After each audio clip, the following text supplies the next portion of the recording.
I'm Holly, a 52-year-old hospice nurse with over 25 years of experience. I've been with families during their darkest moments, seen profound grief, moments of healing, and have even facilitated emotional deathbed reunions. But recently, I found myself in a situation that's been weighing on me, and I can't help but wonder if I made the right call, or if I'm just the asshole in this scenario. I was caring for a client, an elderly woman who was in her final days.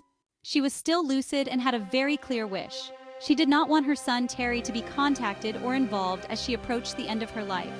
She said, "I've caused him enough pain already," and was firm in her decision. Her daughter, however, was desperate for a reunion.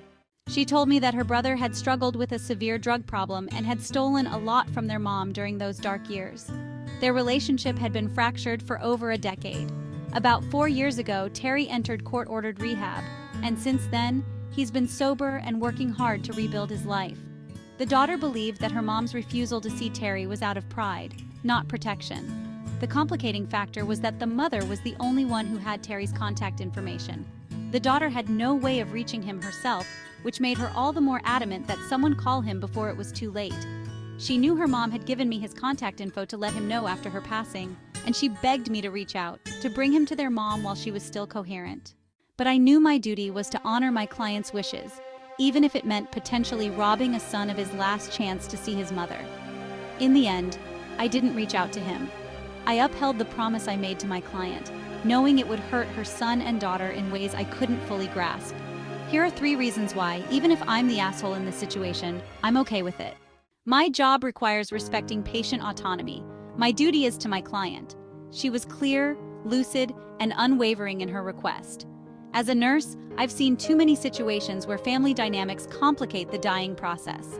My client's wishes are sacred, and honoring them is my ultimate responsibility, even when it's hard. The mom wanted to protect Terry's sobriety. The mother's biggest concern was that her passing might set Terry back in his recovery. Even though Terry has been sober for 4 years, the emotional toll of seeing his mother on her deathbed, especially if he felt unwelcome or unresolved issues came to the surface, could be a serious risk to his stability.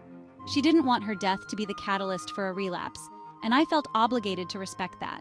Part of my job is to help my clients avoid further pain in their last days. Terry's past actions caused a lot of pain, and his mother lived with the consequences of that for years. It's possible that despite his progress, she wasn't ready to forgive or see him. Calling him against her wishes could have led to an even more painful confrontation at the worst possible time. I didn't want to add any more emotional turmoil to an already delicate situation. The added layer of being the only one with his contact information made the decision even more complex. The daughter's desperation to reach him was palpable, knowing this was perhaps the last chance for reconciliation, and she couldn't do it without my help.